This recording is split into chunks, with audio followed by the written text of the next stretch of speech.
So we are cycling along the Grand Union Canal,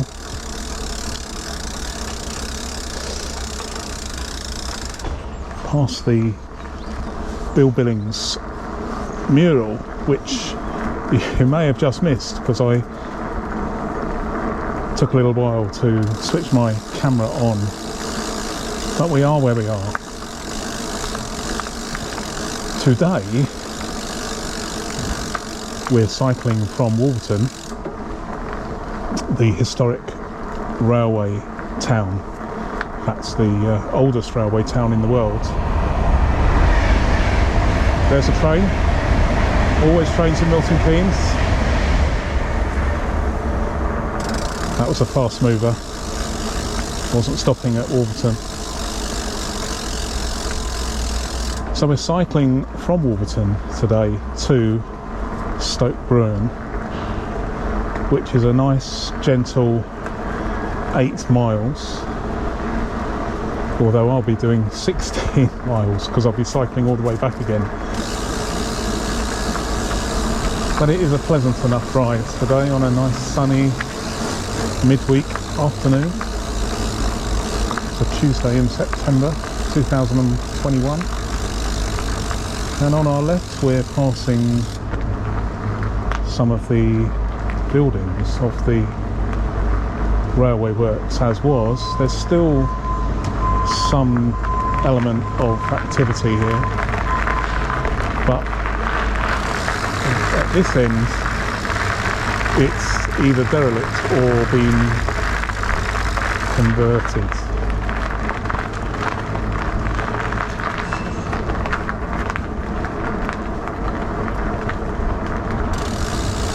New flats on our right,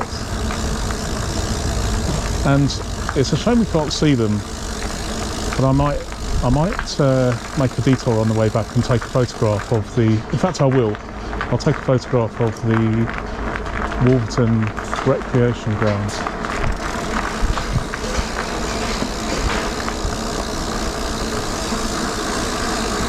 The railway employers were very... Oh, by the way, we're just going over the what used to be the main line. It's not the main line now.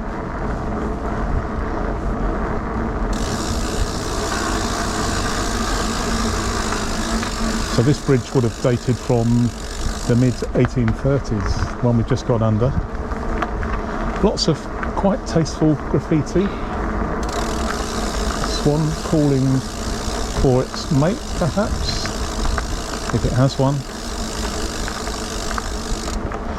On the right was all fields. People say that, don't they?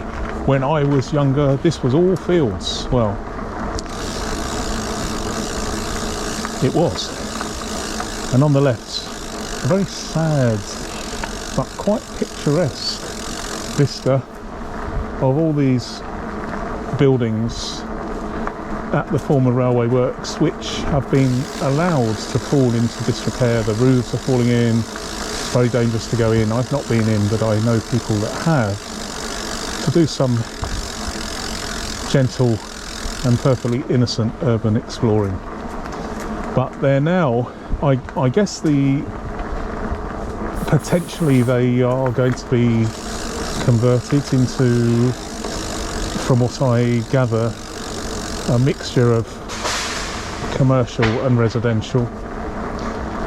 And certainly some of the buildings at the far ends, the east end of the former railway works, that's already been done, and there is a mix. For instance, the reading room, which we passed immediately underneath when we went underneath the first bridge on this video, immediately on the left. Didn't really have time to explain, but that was the former reading room, and as an example, that's now commercial. I believe some of it is managed workspace. Although when I went past there to start this ride, all the desks were seemingly empty. So I wonder whether that's indicative of the managed workspace situation in the UK. Not sure. Sometimes, although I haven't seen any today, you get herons here playing a waiting game.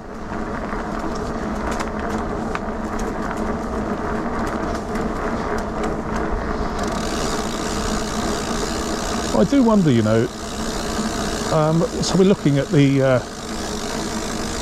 1830s here, whether there was any beef between the bargees, the narrowboat men who were plying the trade along here as the Wolverton works was being developed. It was certainly, I think they do just bogies, you know, the wheels and the suspension units, but I may be wrong. But at the very, very beginning, for most of its life, it was a carriage works where they made railway carriages or coaches or cars if you're in America, rail cars. But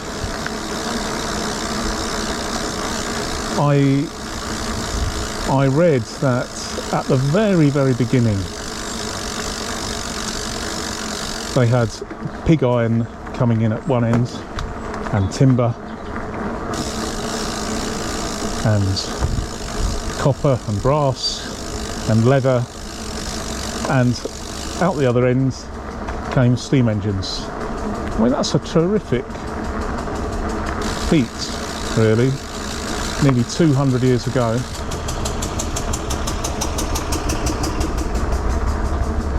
I've lots of boats along here.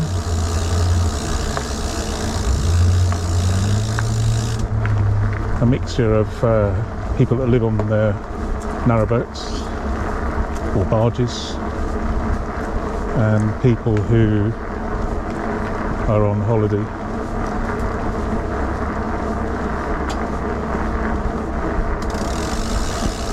This one we've just gone past is a Wyvern shipping narrowboat, and the one we're just about to overtake is also a Wyvern shipping narrowboat, one of the foremost canal hire companies in the UK, possibly the biggest one, most well known, and they're based just down the road at a place called Leighton Buzzard, maybe 15 miles south of here. We're heading north. Oh, that's a nice one. I like the canvas front.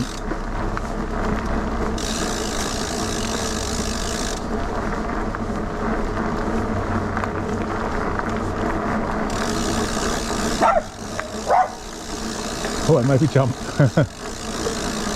So we're coming to an ominously named bridge called Suicide Bridge. Who knows? But if you look at the stonework and the brickwork, thank you. There's clearly. I wonder whether. Let's have a quick look at this for a sec. I wonder whether when it was built in the late 1790s, I wonder whether it didn't have a fence or it had a wooden fence. There's a clear delineation of building between the old and the new, I think. But anyway, it's called Suicide Bridge, and it's actually, the route here predates the bridge by some thousands of years. It's where an ancient Mesolithic footpath crossed, obviously a long time before canals. So this pathway that we've just gone under is possibly, I'm not quite sure, possibly up to 10,000 years old. This was a sort of an outpost of the Mesolithic period, because this is the... thank you very much. Have a good afternoon. Because this is the limit of the ice sheet during the ice age.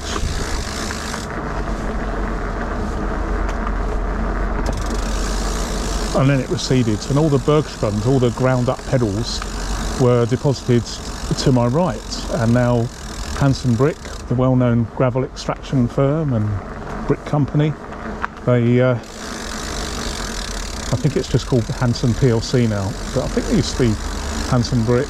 Anyway, this bridge carries the old Wolverton Road, and on the left is the Galleon Pub, famous for its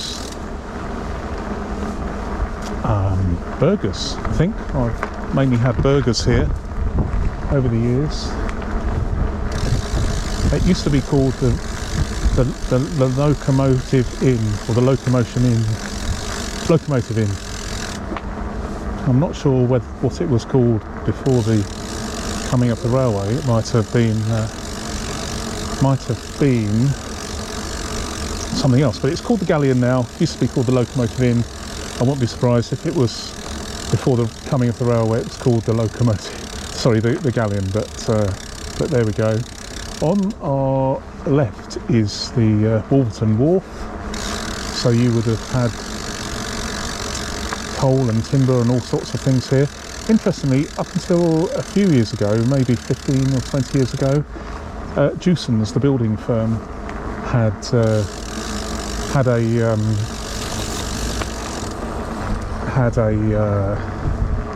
like a warehouse here.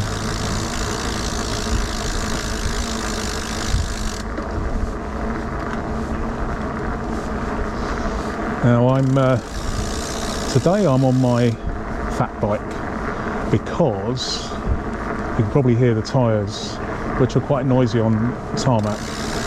But today I'm going to Stoke Bruerne, and north of Cosgrove, the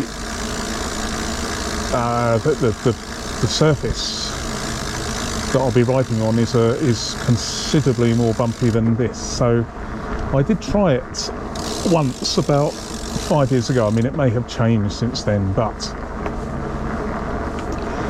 I did try it once, and I just had to give up, because the bike that I had such thin tyres that I just couldn't do it. So I'm hoping that a fat bike will aid my odyssey here. Well, my 8-mile perambulation. Not exactly an odyssey, but it's a nice day, and as you can see, there's some people out and sharing the canal with me.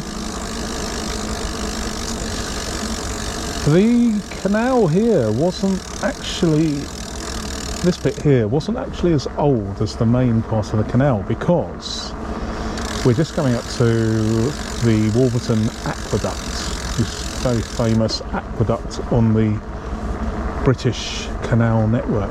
But prior to its being built, as it were, there was a series of locks on my left, the other side of those bushes, and they were locks that went down to the River Ouse valley. The River Ouse is the reason for the aqueduct in the first place, and those locks took you down to the river, and then you crossed the river. Apparently, when the river was in flood, it was quite difficult to get narrowboats across, but that's what happened. And then there was a series of locks going back up, and then because of the commercial considerations, i.e. the time it took to go from, say, London to Birmingham, which would be typically 48 hours non-stop with a motorboat and a butty boat. The butty boat is the one that is towed along. It doesn't have an engine, so there are the locks along the Grand Union Canal. Let's just wait here because I'm actually going to walk across here because it is so, it's such a fantastic view. I'm not really keen on heights, but I feel safe enough. So let's just have a look over here. You can see my shadow all the way down there. I don't know how high we are, maybe 100 feet. And then on the other side, there is no barrier, but I guess you don't really need a barrier. But what a lovely day. So this aqueduct celebrated a few years ago its 200th anniversary, and it's still the original cast iron trunk, if you were, channel, trough. But prior to this one, there was another one, I believe, made out of wood, which collapsed in a storm, or and then for a few years, I'm not quite sure whether it's a few months or a few years, they had to start using again the locks that went from this level down to the River Ouse on our left, and then up again.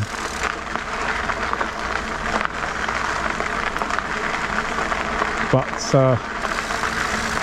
that's a tremendous testament to Victorian, well, not even Victorian engineering, Georgian engineering, I guess, that this cast iron trough is still in existence, fully functioning. Heaven help us if it springs a leak. But there we go. So, as you can see, this is a popular spot to park your I don't mean park, do I? I mean moor.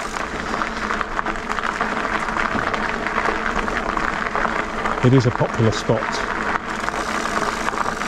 Whenever I come along here, I see some permanently moored boats, like the one over there, which has been there forever. And then there are some, so that must be a private mooring. And then on the towpath side, which is this side, well, I believe that you can park here, not park, moor. You have to moor, you can moor free of charge, and you can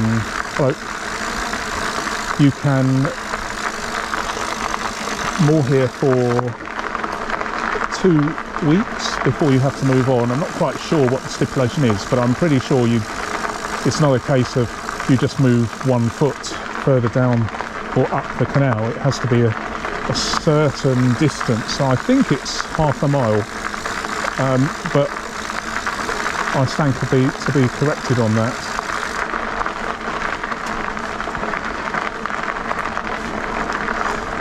Certainly in the UK, if you're not living in the UK, we have a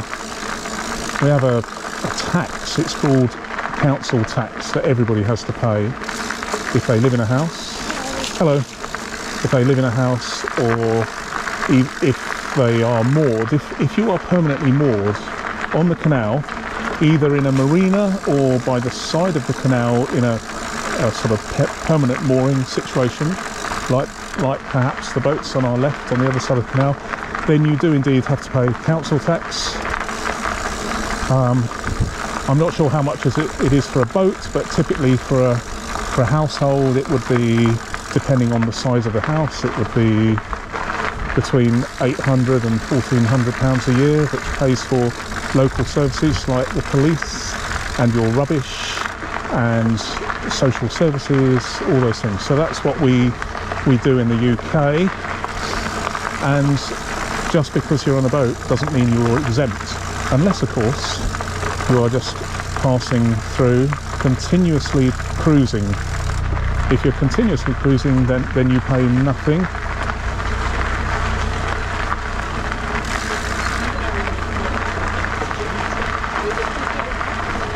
So we're just coming up to the... So what we got here is it a winding or a winding hole, this thing here? I've never known how it's pronounced. For turning and round, winding hole. Okay. Yes. So.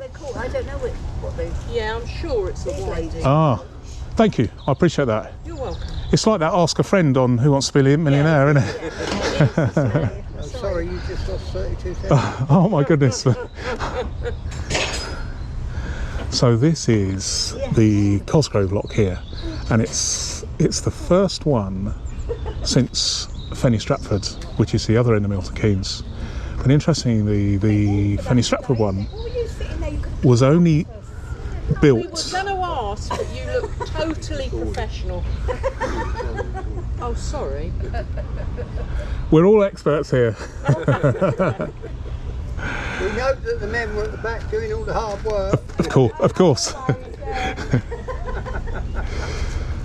Never mind, you can have an extra Pims tonight.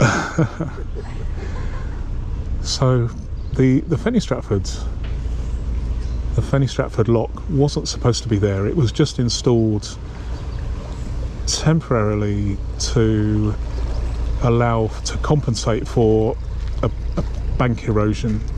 But then the commercial developments occurred, and as a result of those, there was, shall we say, some political pressure, some handshakes and back scratching, no doubt, and the lock stayed. I don't know, I think it's only about 8 inches, the drop.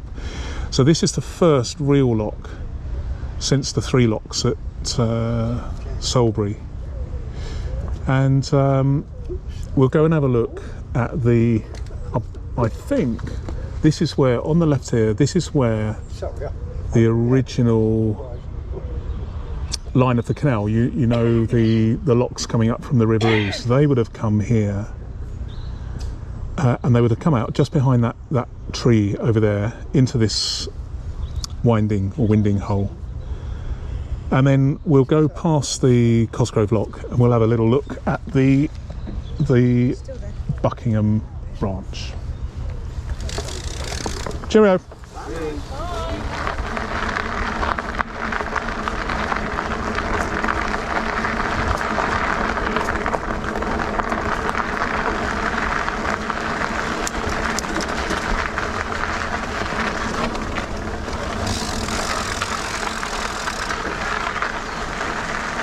I used to, when I was a kid, I used to swim in locks. I wouldn't do it now. Thank you very much.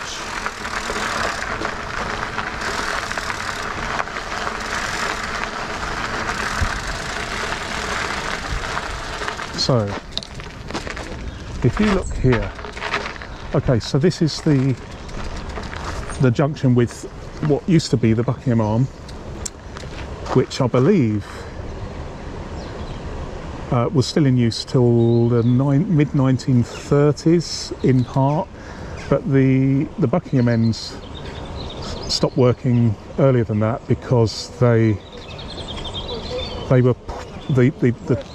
Buckingham sewage works just emptied effluent into the basin, the Buckingham Basin, and then it just got it just silted up, and that's the polite way of putting it. Okay, so you can go down here. We will go down here maybe in a few weeks' time, but you can actually follow it has water for about half a mile, and it's sort of great for mooring boats, as you can see. And then you can follow the path to Stony Stratford. But after that, it's a little bit more tricky to follow the route because the bed of the canal has been in the main sold to farmers who've ploughed it, filled it in, ploughed it, so you can actually easily see the line of the canal on Google Earth. But there are moves afoot to try and reinstate it, but whether or not they'll get to Buckingham is another thing. It's a great shame, but quite an interesting thing. Anyway, this is Cosgrove Lock, and we're going to go and see a fantastic bridge now. Hello. Hello. I'm not talking to myself. I'm doing a bit of filming as I ride. Shall I stay there long enough and find one of us falling in? So you know you've got to... Oh my goodness me. I fell in as a kid in a lock, but I wouldn't swim in locks now. No, Not as a young pensioner. I was a bit more wild in those days. Anyway, have a lovely time. Enjoy your holiday.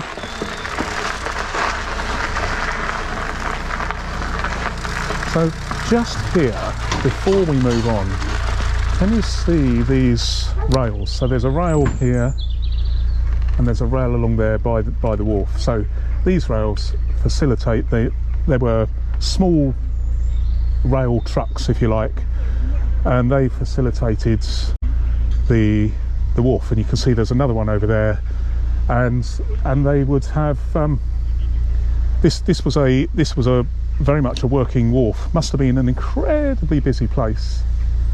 In the distance, across the actually no, it's not there, it's behind those trees. It's the Cosgrove Hall. I've got to be careful of this because I believe there's a Cosgrove Manor and a Cosgrove Hall. So Cosgrove Hall, not that many years ago, actually burnt down, and I believe it was owned at the time by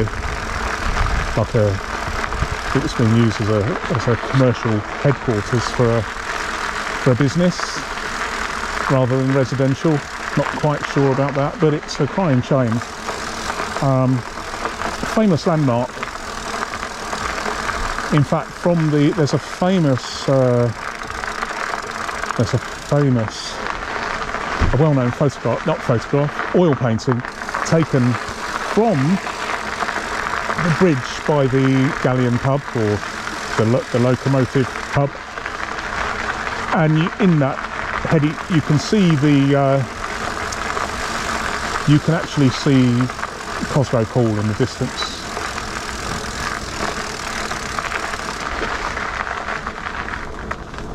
Afternoon. Thank you. So that was the thing with the hosepipe there. That was like a sanitary station.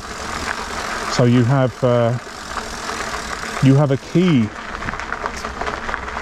so that you can dispose of your waste, if you like, your grey water, and fill up with fresh water. If you've got a tank, a grey water tank, then, or black water tank, then there's a boatyards along the canal or marinas will typically have a thing called a pump out, which is like a vacuum cleaner for sucking out black water, for which there is a fee. But I believe the sanitary stations here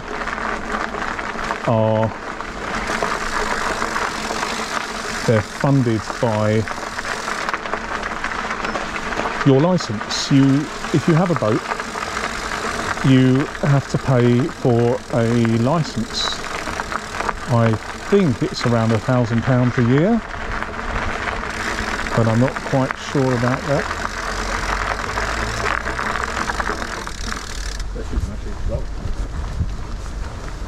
So it's a lot easier and quieter on the grass, frankly. Couldn't do this on any other bike, but certainly a fat bike.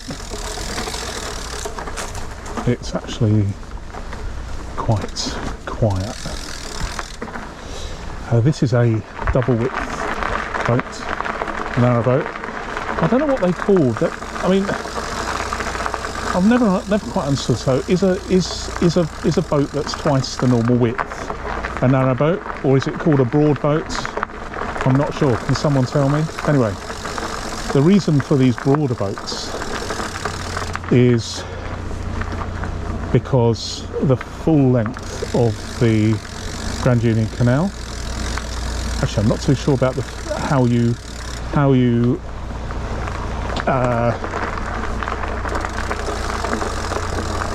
delineate the Grand Union Canal, because it breaks up at the Birmingham end and the London end. But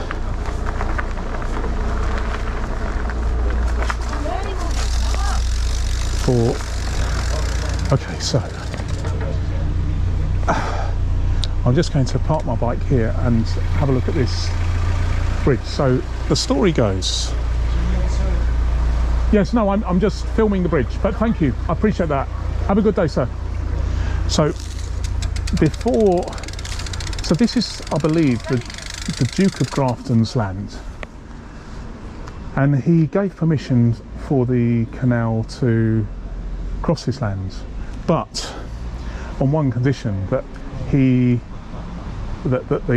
canal company were forced to build what is a very posh bridge. I'm not sure what was in this alcove, but presumably some sort of statue, but a very nice, very posh bridge, so unusual for the canal network itself, given that they are very utilitarian and had to be built as cheaply as possible. I'm not sure, I think there's another one as well, but anyway, so it is what it is. There's some considerable erosion, but it's a bridge that is well over 200 years old. So we're going to cross now, because the towpath underneath the bridge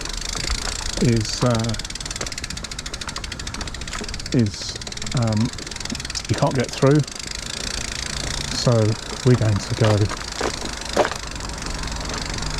down here, I think, or is it the other side? Is it the other side? I'm not quite sure. I think it is the other side.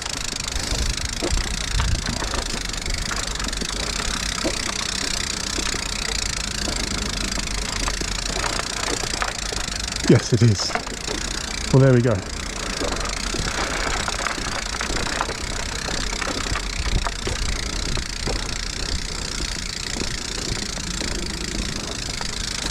So,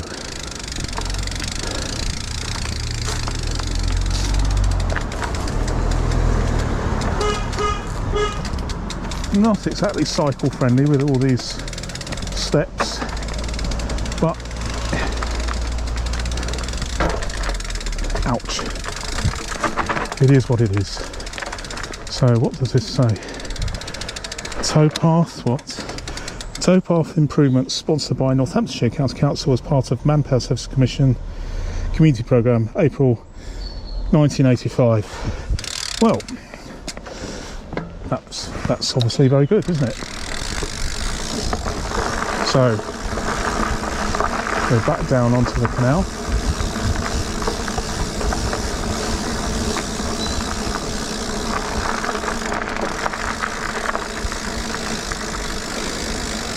When the towpath switches sides like this, I imagine in the early days, with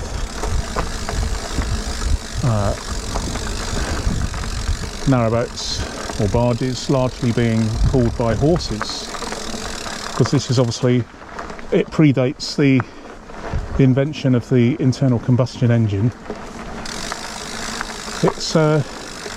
It must have been a bit of a faff to get the horse and the tow line onto the other side of the canal. I have seen bridges where they've got horse horse ramps where to garner grip on cold, icy or otherwise slippery days, there are ridges for the horses' hooves to push against. But I didn't see anything there. Maybe there were some back in the day, but with no expectation of the need for horses, then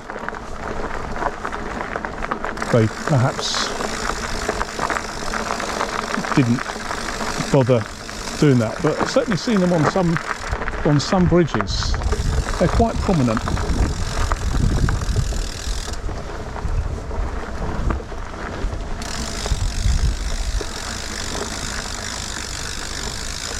Oops. There we go.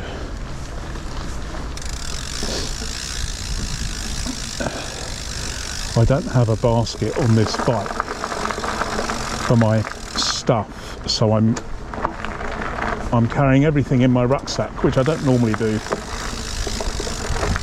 And I can thoroughly recommend a bike rack if you're doing this sort of thing, especially on a hot day. Just put your stuff in the bike basket or on the bike rack and go. So we are coming into some really bumpy towpath, but I am cosseted by these comfy fat bike tyres.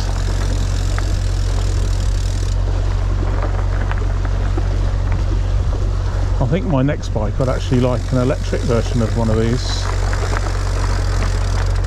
Oh, to Daisy. So we are I didn't want to slip, so discretion was the better part of valour there. You'd have to be careful coming along here at night because it would be pitch dark, and I have done that on a canal. I actually cycled once to London a few years ago on my bike from Milton Keynes. Milton Keynes is where I live. And I had a pint of beer at Camden Lock and then retraced my steps, got back on the canal at Little Venice, which is a very famous part of canal life in London. And it took all day because it winds along, it's not like straight there and straight back, so it's about 150 miles. And I was coming back in pitch darkness through Berkhamsted other than the street lights, and I remember going underneath one of these humpback bridges, and I suddenly realised that my tyre in the gloom was sinking through the tarmac as if the tarmac was like water, and then I twigged that it wasn't tarmac, it was actually water, and I was pushing my bike slowly into the canal. So I decided to, well, I had stayed up all night, and I looked out my window that morning and thought, what a lovely ride. What a lovely day, morning, dawn. I would cycle to Leighton Buzzard and back. And when I got to Leighton Buzzard, I just kept going, promised myself I'd turn back. And then I ended up in London. So I wasn't planning on going to London, so I didn't have any lights on my bike. But when I was coming back up north through Berkhamsted, I'd been up, well, the best part of 2 nights without sleep, And so I think I must have, I'm not really one for hallucinating, but I now realise that if I stay up 2 nights and go 3 days and 2 nights without sleep, just cycling along or whatever, there gets to the point where me personally, I start hallucinating. So I had to be very careful after that. I had to sit down, I believe, and have a doze for half an hour before continuing on. So all good stuff, and I love these canals and these towpaths in particular, because you can, as long as you've got a sturdy bike, I was going to say so long as you've got plenty of tools and spare inner tubes, but today I wasn't planning on doing this, so I don't actually have any spare tools or inner tubes or even a pump with me, so that's a bit naughty. But I'm only doing 7 or 8 miles, so if I do have a puncture I can always walk back. Only take 2 or 3 hours at the, in the worst case scenario, and then another hour to get home. Well, that's the hours are starting to stack up, aren't they? My goodness. Well, I better not talk about punctures, just in case I get one. Lots of tree roots, and a real bumpy old ride. Not the worst, but certainly a bumpy old ride. So we are now at the Navigation, I believe, which is a pub that's been here since Victorian times, possibly earlier than that. And right where I am, I believe a little girl drowned, one of the boatman's daughters, who fell off while it was moored, and she drowned here. She was only 7 or 8 back in the day. So let's see if I can get up here without having to get off and walk.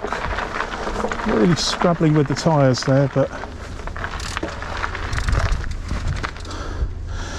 okay.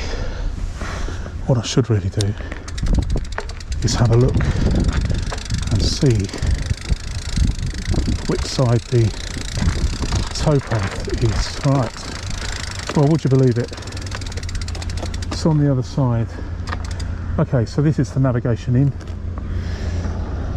So it'd be another wharf for offloading coal and timber for Cosgrove, which is, sorry, not Cosgrove, Castlethorpe, which is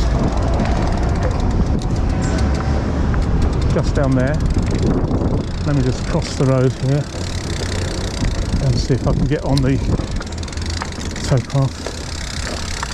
I wonder what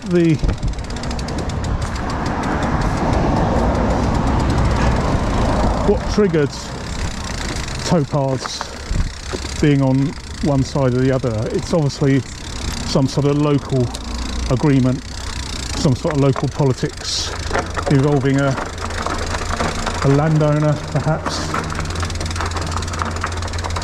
Okay, so I think we're not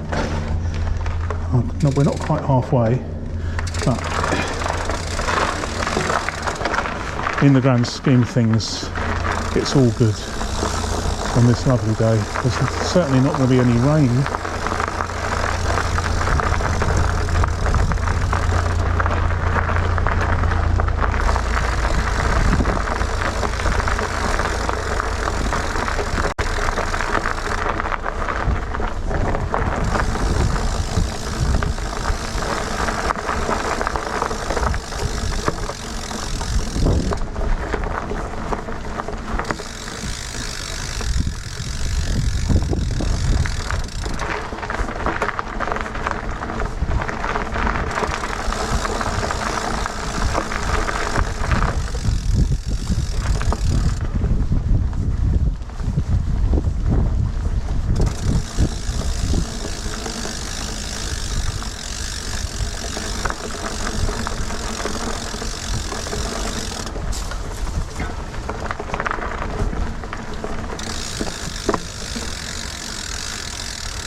don't know what the temperature is, but I think it's getting close to 30 degrees.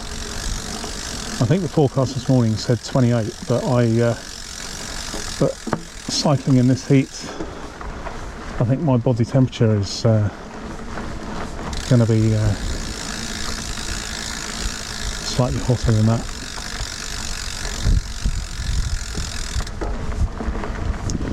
But I have plenty of water with me, and of course we're going to have a coffee when we get to Stoke Bruerne.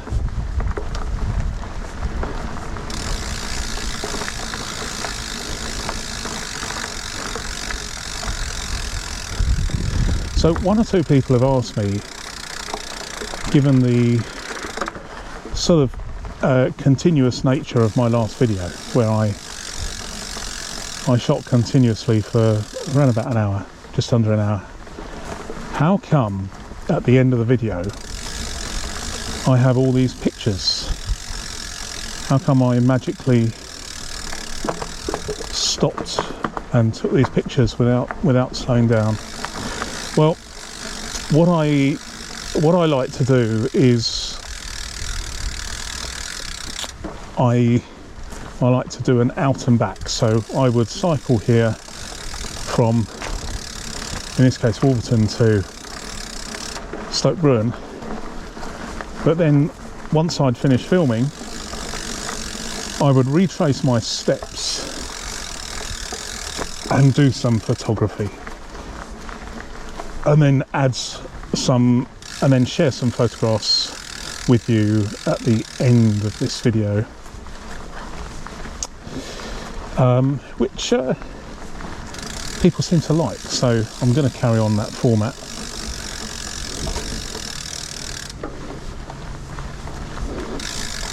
At least on this channel, which has kind of evolved into like a historical journey, either by foot or on bike. I quite like the bike thing because you can travel a little bit further for the same effort, and also although it's quite a bumpy ride today, the camera tends to be carried more smoothly on a bike than walking. There's this, when I see people walking around London, for instance, with a camera, so it's a kind of first-person perspective street video, if you like. There's I find the bobbing up and down, it's acceptable, but it can be a bit annoying. So I think the bike thing is my preferred option, and you get to see more stuff, and you can always rewind or play it again, or play it at a slower speed, or indeed fast forward. But I quite like the cycling along as I do this filming. Okay, there's another narrowboat. I'd like to be on that narrowboat right now because it'll have a nice cooling breeze, very gentle, and I can drink a glass of something cold, ice cold, out the fridge as I'm steering it.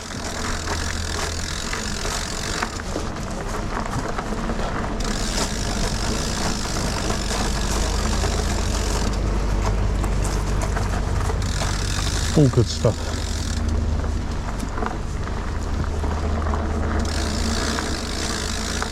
I remember many years ago, around about 1990, so 30 years ago, when I were a young man, I recall investigating the possibility of buying a narrowboat, and at the time, I've no idea how much they are now, but at the time, a narrowboat to be built for you, so brand new, was roughly, the guide was £1,000 a foot, and with a full-size narrowboat, a full-length narrowboat on the, at least on the UK network, as I understand it, the maximum length is 72 feet.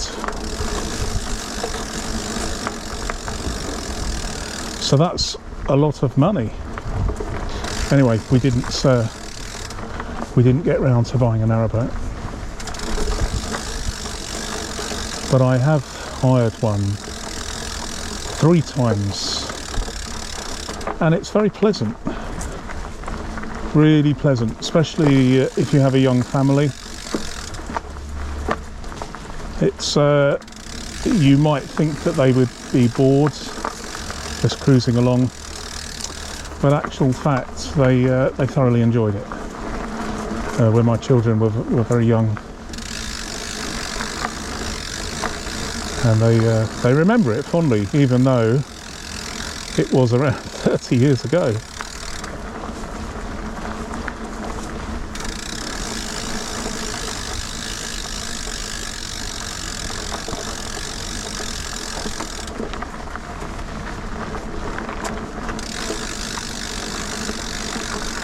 It's an interesting building on our left, made of stone.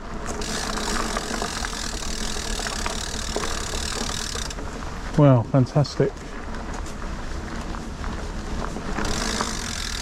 There seems to be some sort of landscape garden through the bushes there.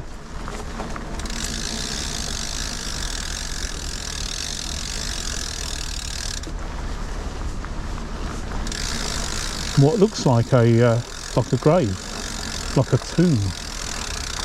I wonder whether that is.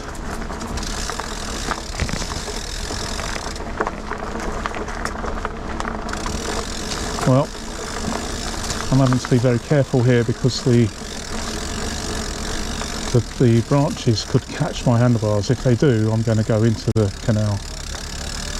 So I don't want to do that. Not at my age.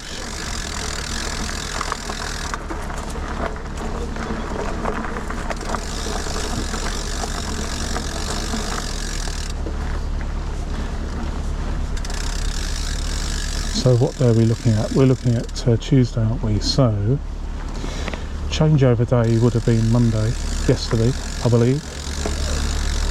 Changeover day for boat hire. So they come back Saturday, they clean them Sunday, and then they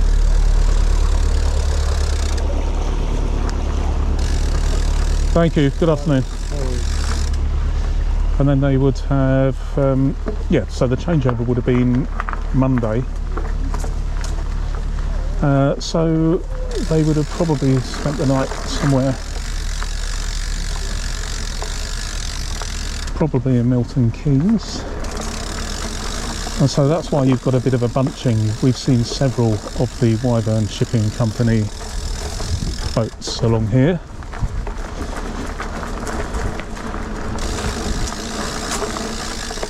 Obviously taking it easy, which is a good thing.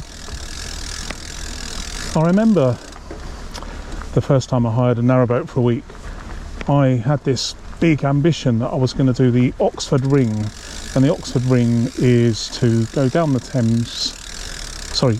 Grand Union Canal all the way to London, get let out onto the Thames, go up the Thames to Oxford, then take the Oxford Canal north before hitting the Grand Union Canal many miles north of here and then coming down. So that's the Oxford Ring, and it can be done in a week, but you're pushing it and you're risking it if anything goes wrong.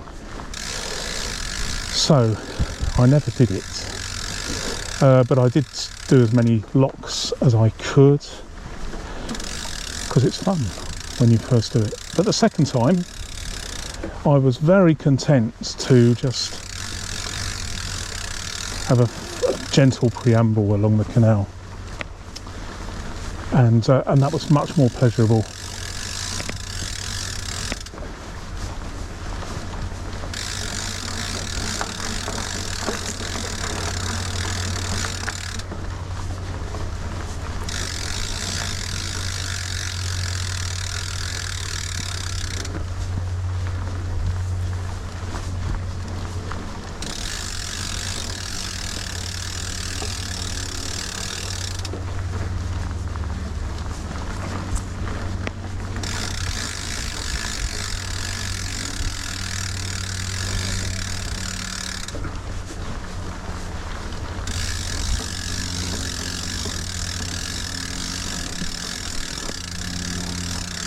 Right, so it's getting really bumpy now.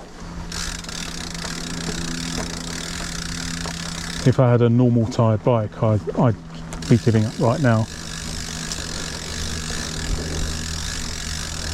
But even with huge fat bike tyres, it's still bumpy.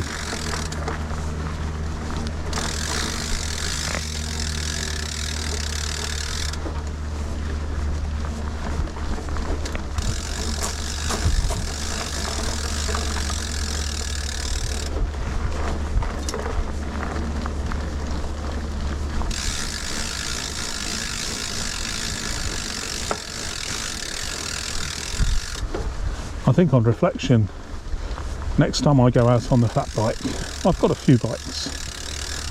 I chose the fat bike today because I recently acquired it, so I thought it'd be fun.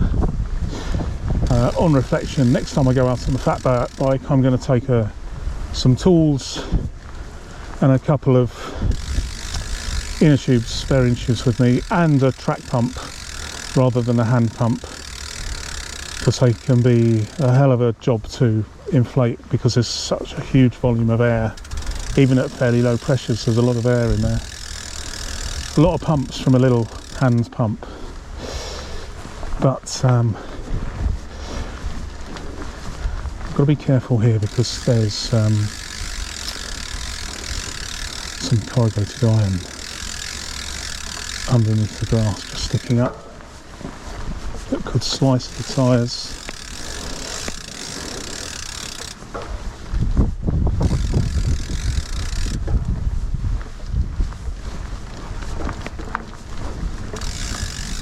There we go, you can see it there, just sticking up to trap the unwary traveller on his fat bike.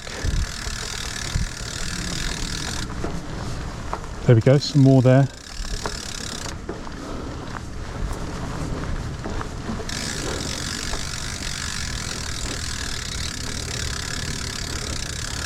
They've hammered in these vertical pieces of iron to stop the bank slipping into the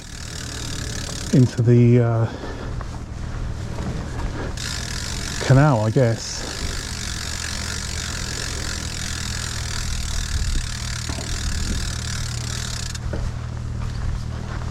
Another boat coming along.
when I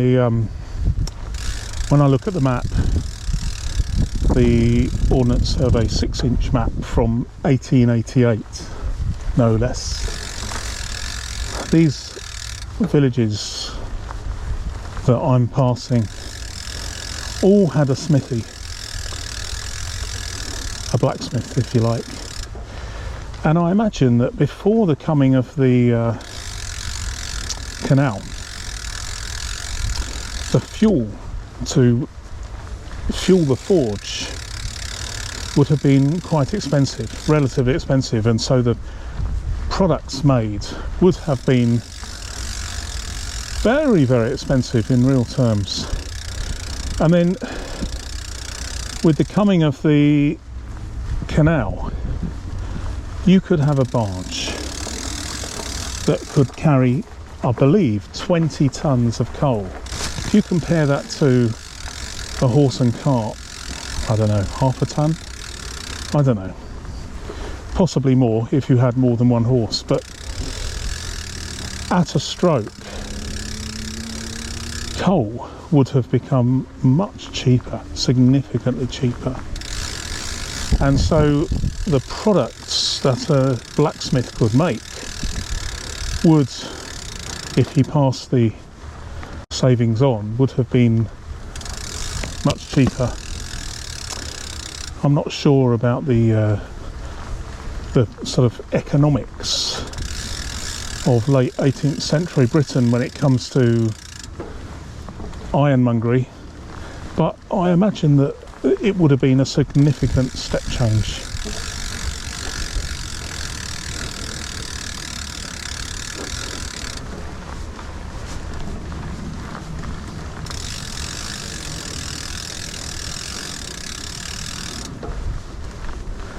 This is so pleasant.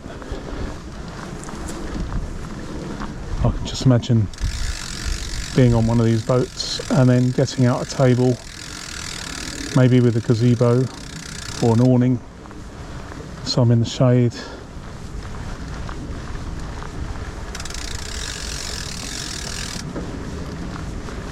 And enjoying a glass of something very cold.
One of the beauties of cycling along English towpaths, or indeed canal towpaths anywhere in the world, is there are no hills.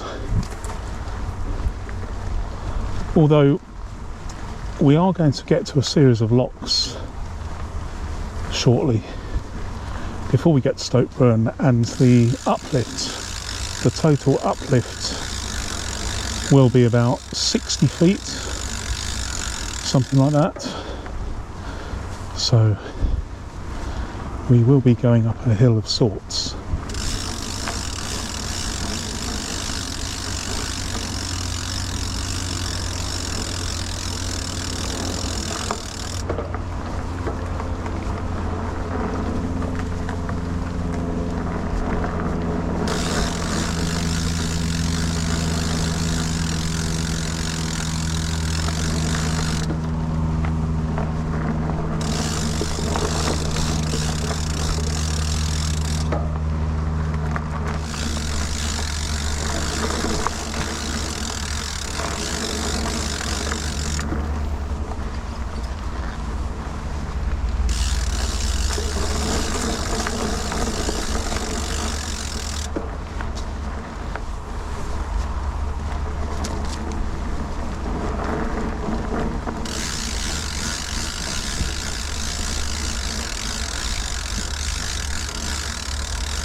So we're going past the Kingfisher Marina. Very nice. This isn't on the 1888 map, but there are quite a few of these marinas springing up.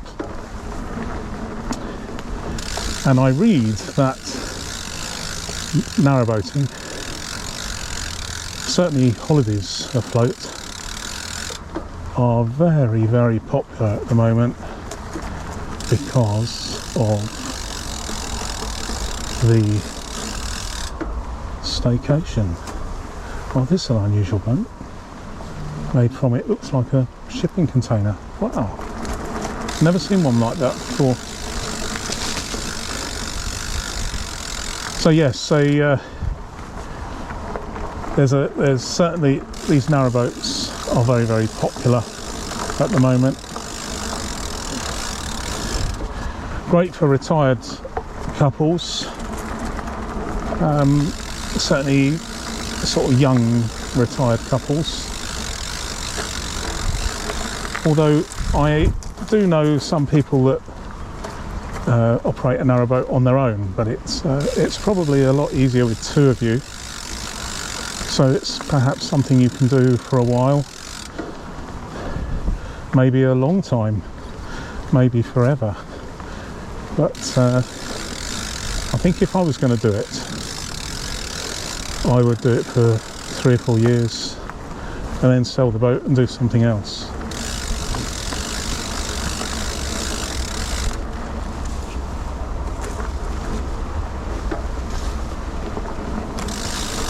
Still very bumpy, but it's doable on this bike.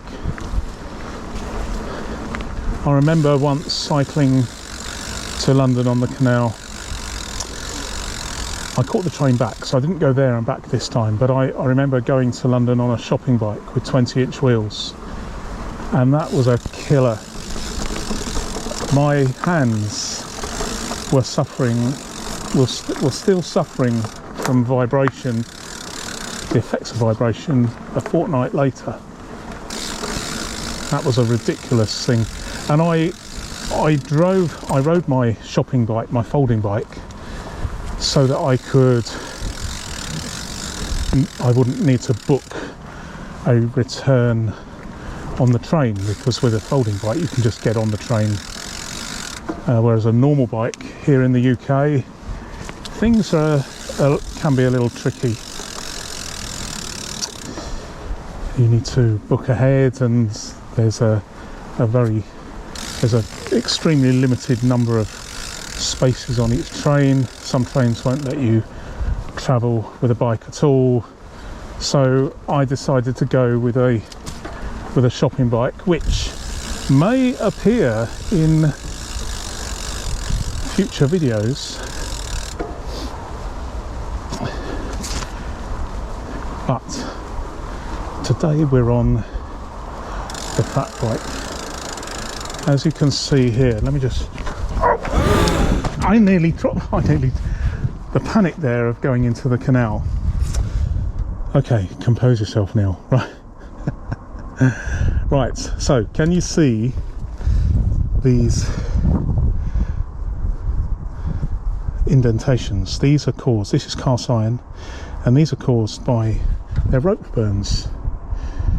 And they're very old, and they're caused by the rope, the tow rope, going around corners at bridges, so that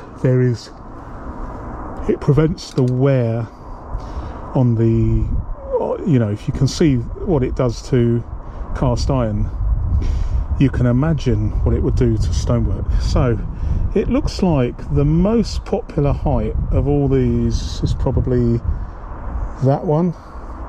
It's about 3 foot high. Anyway, let me be more careful on my bike.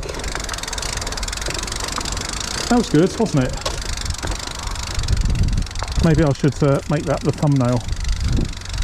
Guy nearly falls into the canal.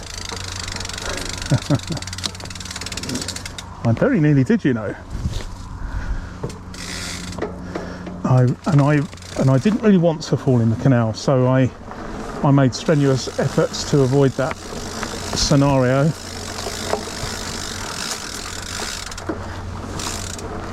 So we might be catching up a boat soon that passed while I was having a drink underneath the humpback bridge while I was changing my battery. I had a nice long drink. It was nice in the shade with a bit of wind blowing through the bit of breeze through the bridge itself. Very nice.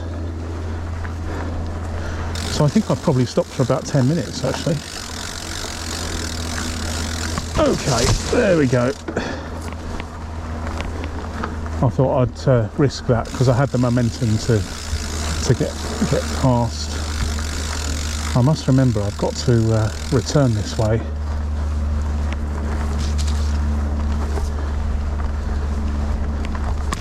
So I'm going slightly faster now, which I can do on these tyres.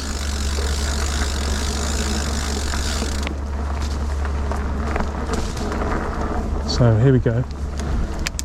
Change up a couple of gears.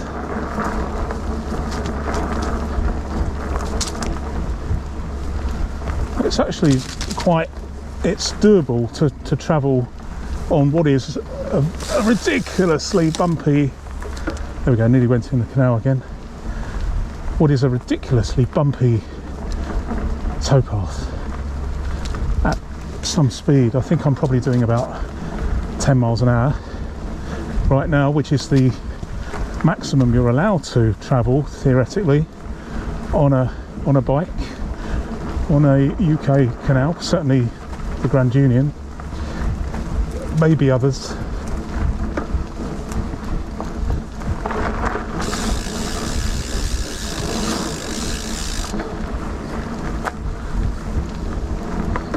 Of course, the boats along here are strictly limited to 4 miles an hour to prevent the wash, the wake from damaging the bank.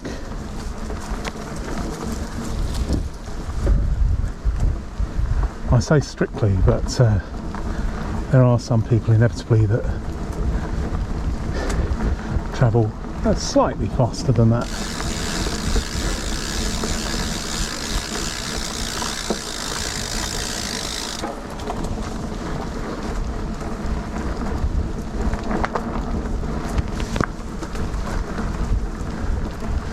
So my shirt is, I thought I'd wear a cotton shirt, and it's being pulled and scratched, but we will survive.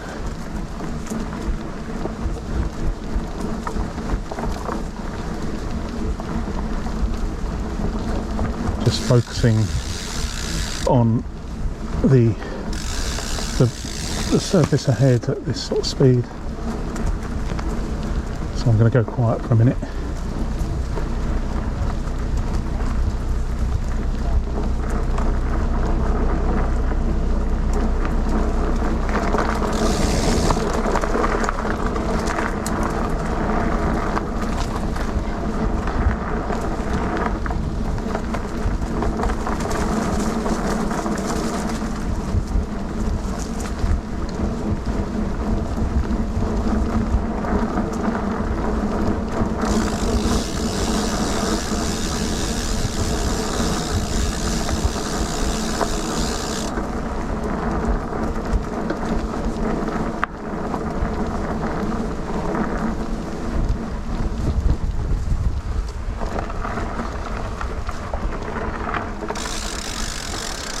So it's an overflow here, and I don't know what the sheep are doing, but they're having a little wander. There we go.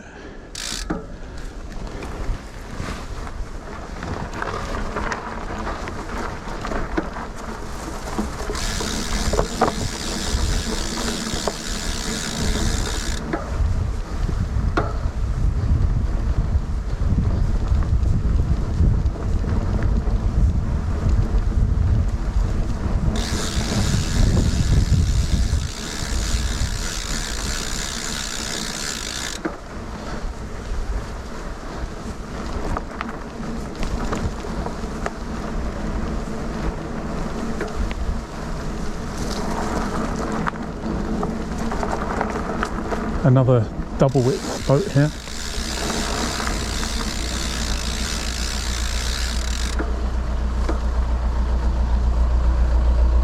Running its engine. I actually think that given there's a substantial length of roof on a narrowboat, I think that the solar panel idea. Thank you very much. I think the solar panel idea would be a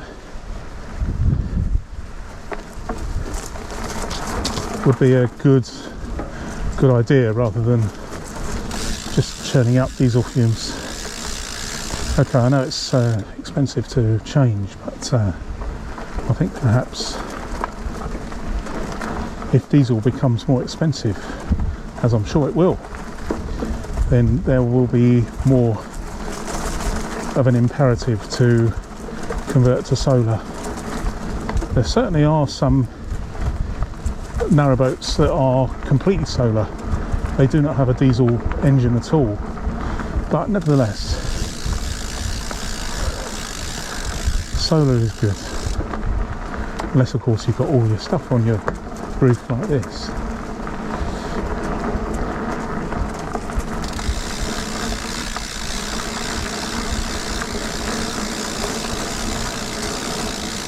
Afternoon.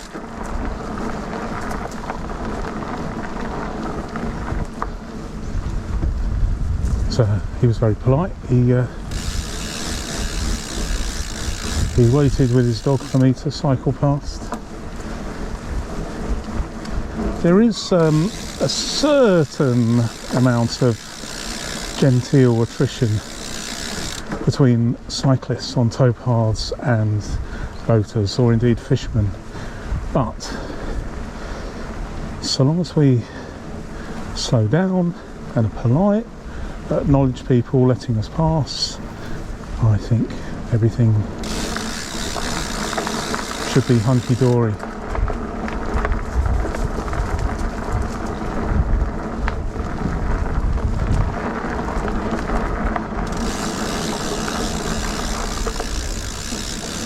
Another bridge with the ubiquitous cast iron protectors. I don't know what they're called. There must be a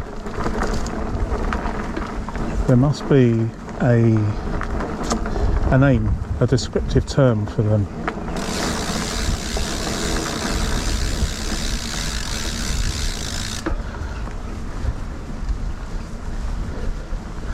Well, I had about a pint of water not very long ago, and I'm now thirsty again, so I'm looking forward to a coffee, which I'm inclined to do on these rides. But I think, bearing in mind I have to ride back this way, and it's going to take me longer because I'm going to be stopping to take some pictures, I think maybe I should have taken more fluid.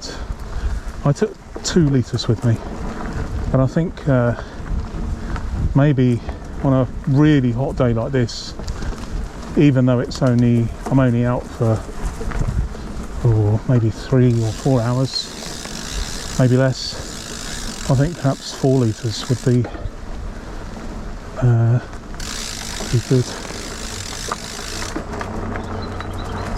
Oh yeah.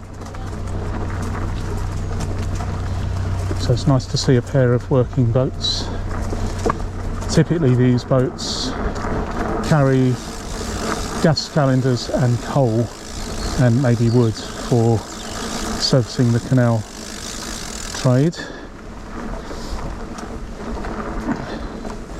Good for them.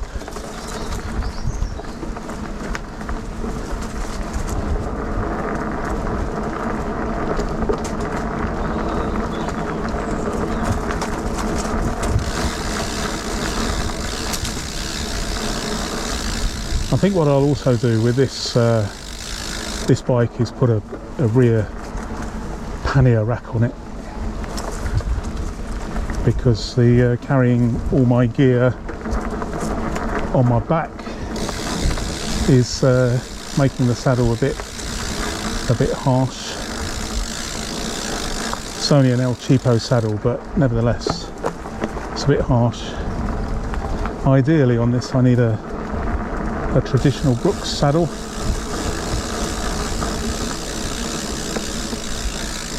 Not really in keeping with a fat bike, but at the end of the day it's personal preference, and this bike isn't for doing stunts or playing around in the mud or on the beach. I'm just purely using it to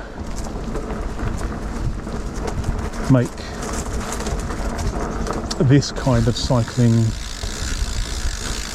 more possible,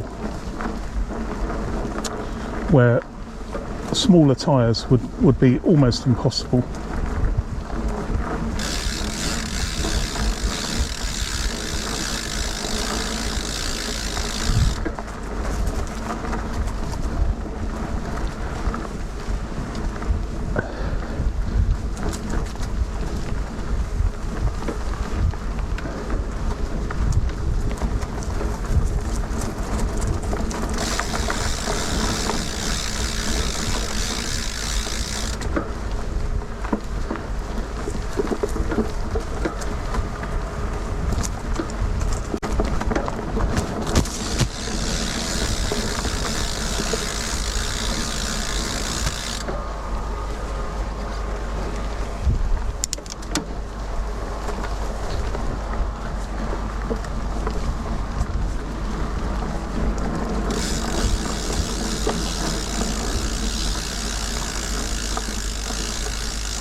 Not long until we get to Stoke Bruerne now.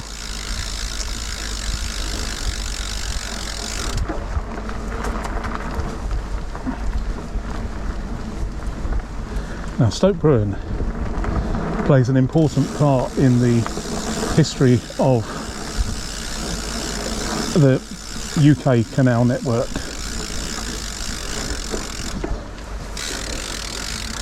There's a I believe it's the National Canal Museum here, and it's a busy place, very popular with tourists, which is good for them. Wow, this is really bumpy, even for a fat bike. It's right on the limit.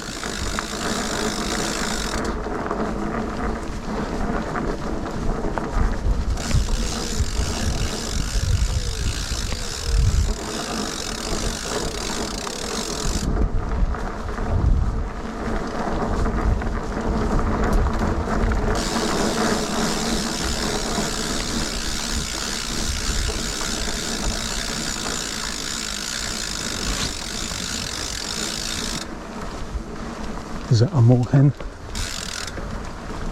There we go, it's jumped into the canal and away.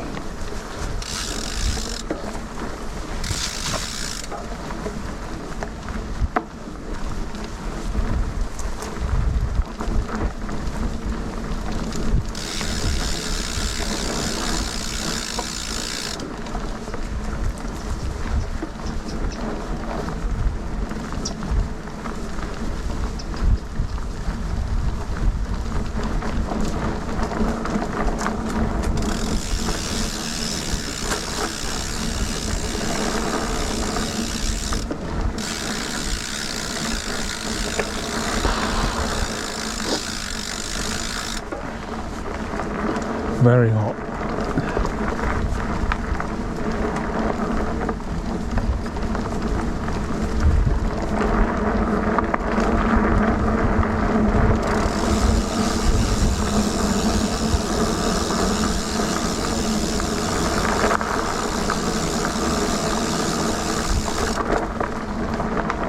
Just going slightly faster here because I'm I'm enjoying the cooling breeze.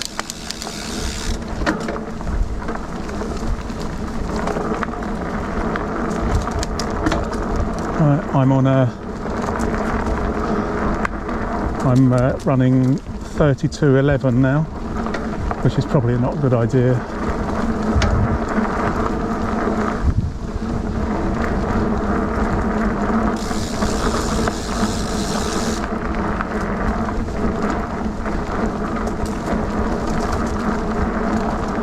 Change down a bit. There we go.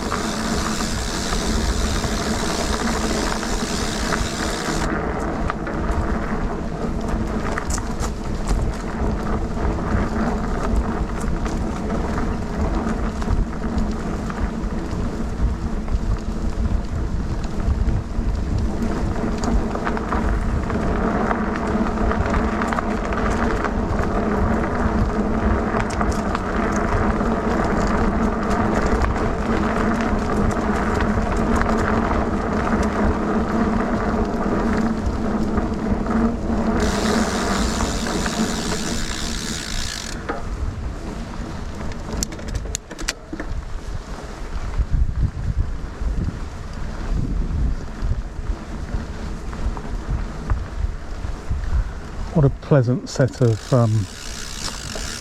well, an overflow.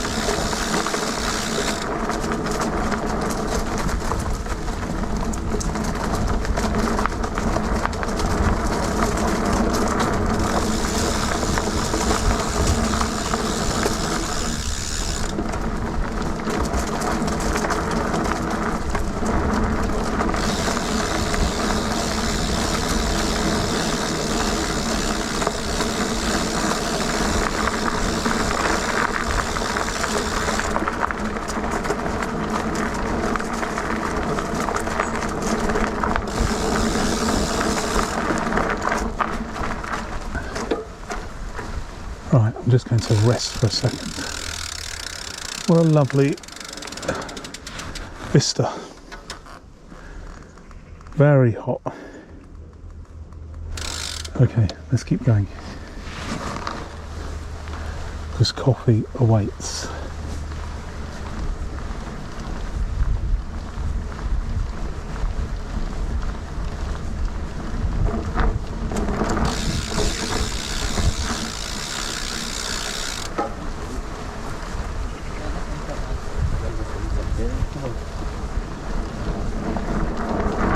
More boats.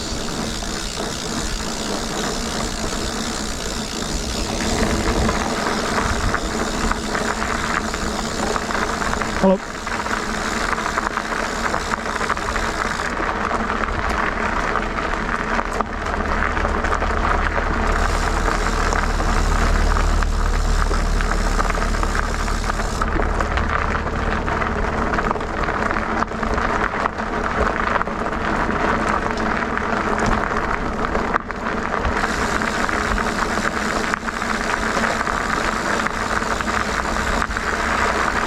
Lots of flowers on this boat.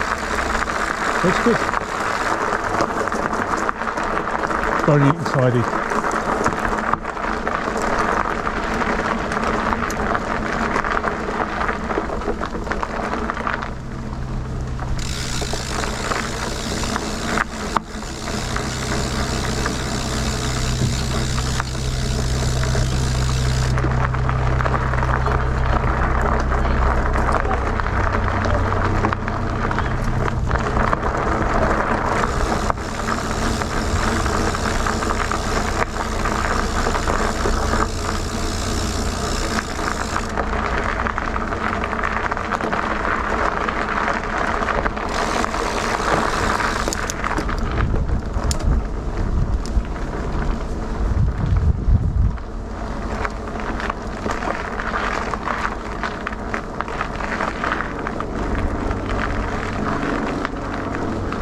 Very nice lock cottages here. I'm just going to stop for a second.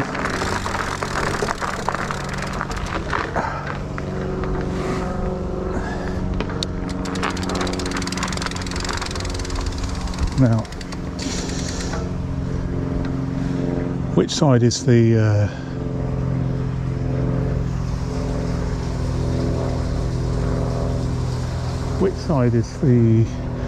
towpath? I think it's there, so I think we needed to go over this bridge, I'm pretty sure, but it is a good excuse to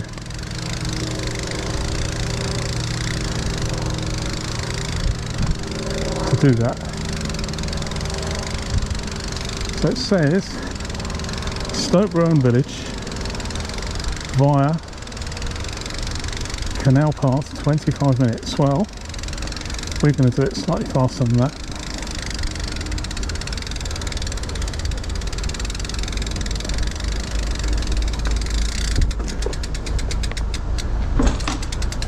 Oh, that's a bit of a bump.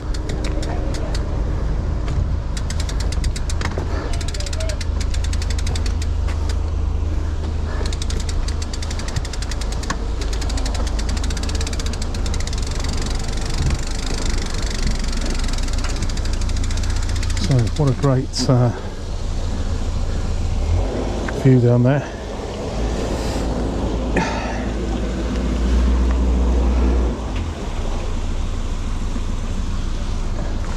And then over here.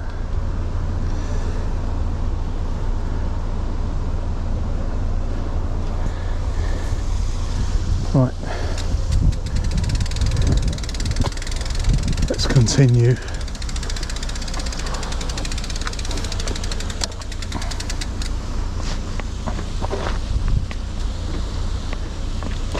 These are lock pounds on our left, which help save water, but they're not being used. But back in the day, skillful use of the lock pounds would have saved water, which inevitably has to be pumped back up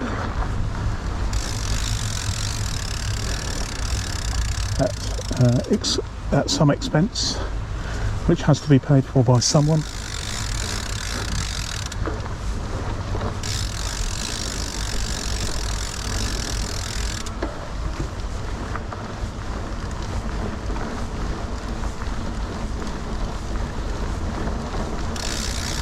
When I get to Stoke Bruerne, after I've had a coffee, I might actually relax and just take it easy on the way back, because it is so hot.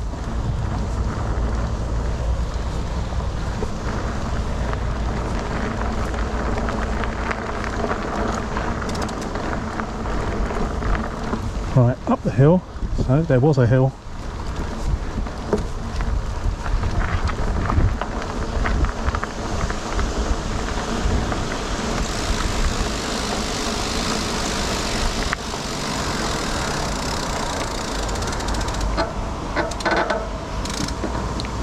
So the lock pounds on my left are well and truly clogged up with branches and foliage.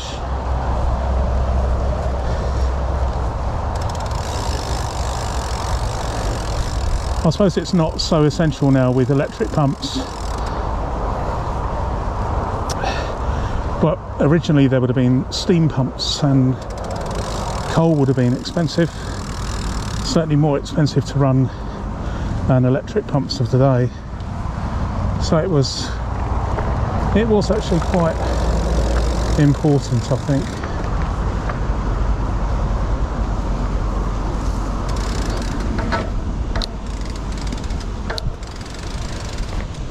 I was going to ride around there, but I just decided that I wasn't going to do it. So, can we get up this hill? Let's give it a go. Oh, it's quite a tough one. Okay, there we go.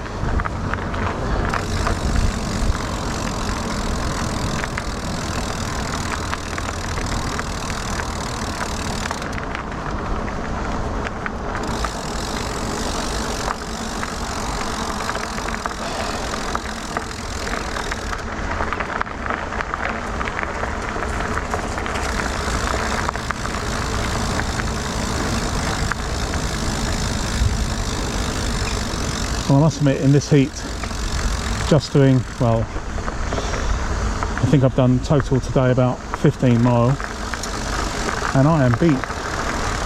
I certainly wouldn't want to do 150 along the canal. Right, you can see these horse things here.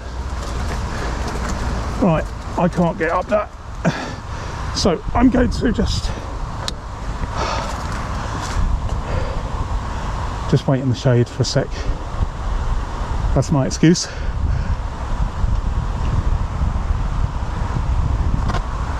Okay, let's do it.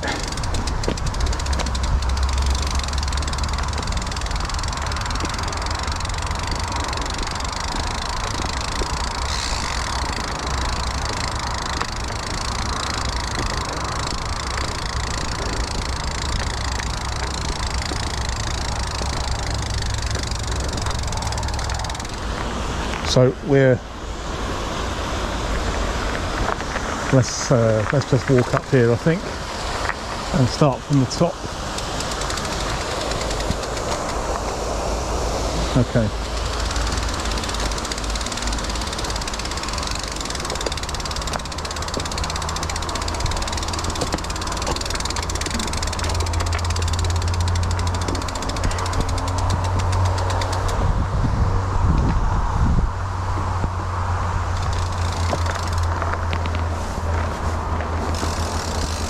So we're just passing the lock after a little bit of a rest and some refreshment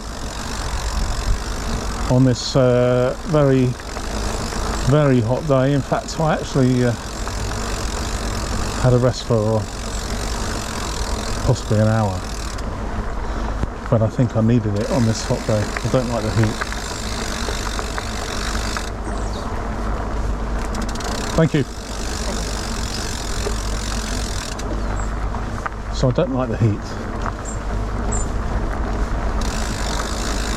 But having said that, filming always looks better in the sunshine rather than an overcast day. So it's a cross one has to bear if one is filming.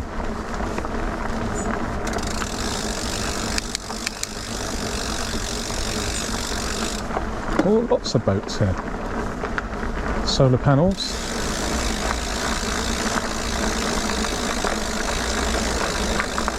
I actually am surprised that today I haven't seen many solar panels.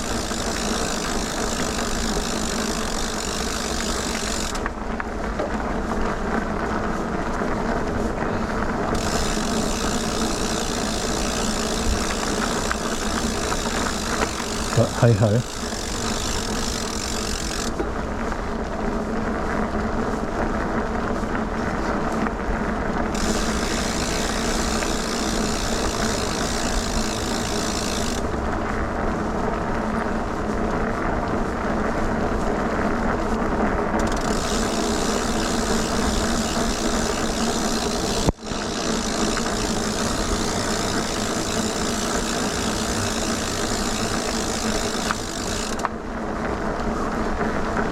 What a great place to just chill and read a book.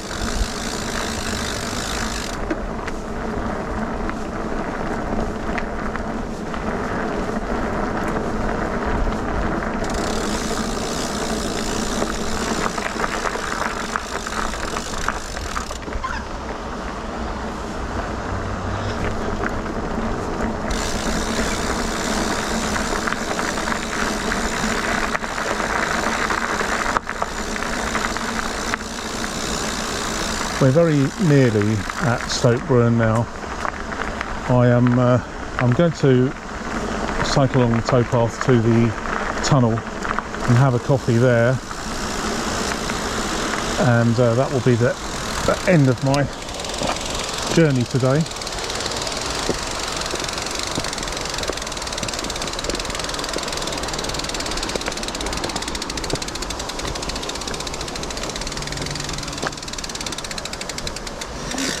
Very nice pub over there. I can thoroughly recommend it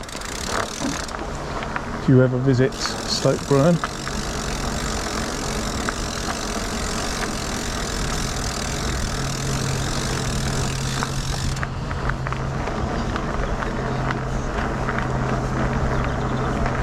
It's called, appropriately enough, the Navigation. Well, what else?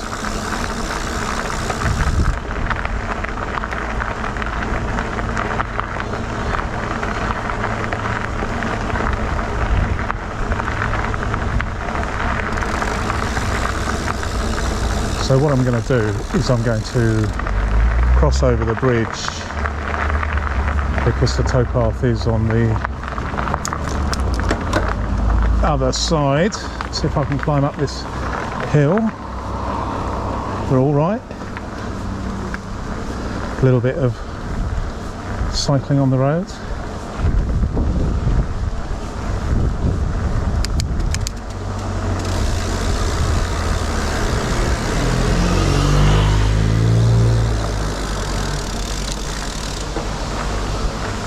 And we're back on the towpath again.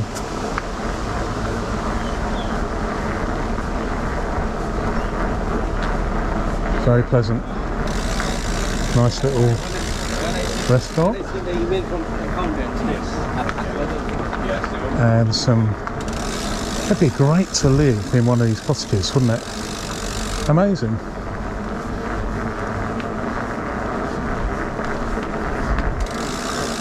And then the cafe for the museum. Looks like it's closed.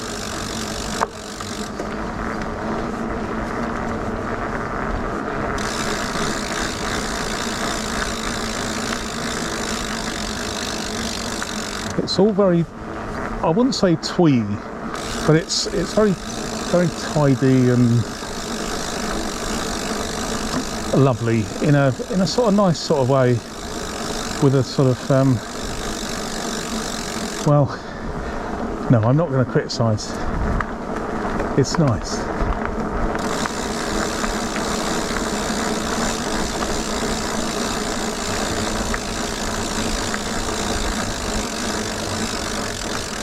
Well, would you look at that?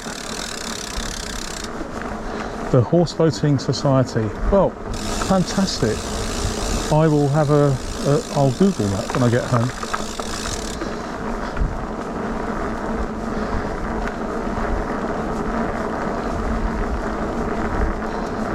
Although what I really need now, once I get home, is a nice cold shower, and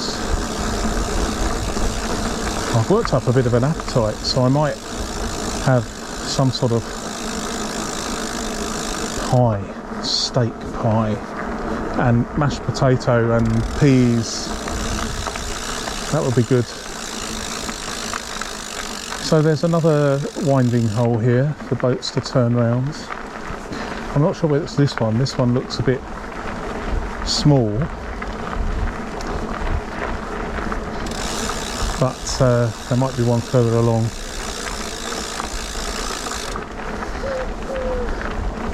I have been through this tunnel on a narrowboat, the Blitzworth Tunnel. I wonder why it's called the Blitzworth Tunnel rather than the Stoke Bruerne Tunnel.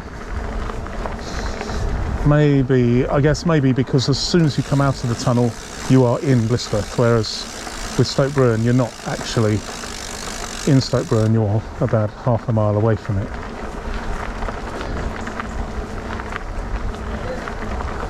Ah, here's the winding hole. So you could turn a full 72-foot long boat here. Union Canal Carriers, Braunston, okay. And there's, these look like, yes they are. Yes, they're all with a similar thing. So this used to be, I'm not sure what this used to be actually. I think it was a smithy. I think it was there used to be a guy here that sold lamps, but I don't know whether he's still there. It looks like he's not there. Okay, Blitzworth Tunnel. the Engineer's Challenge.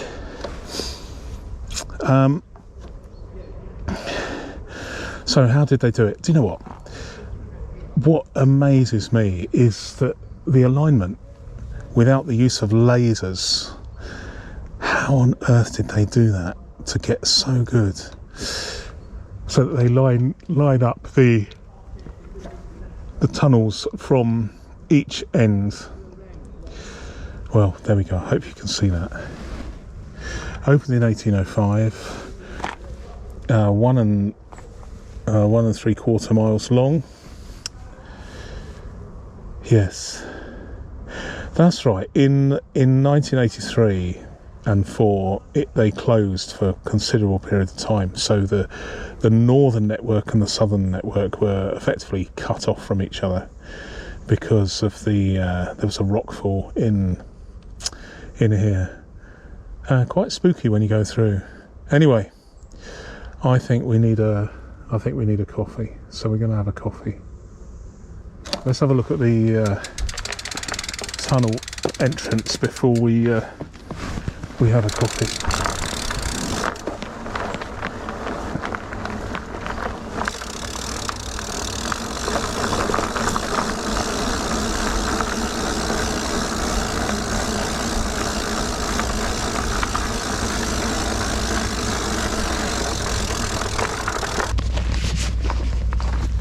Right, here we go.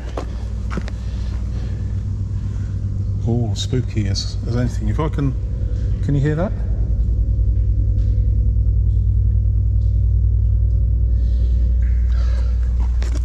Right, okay. Coffee time.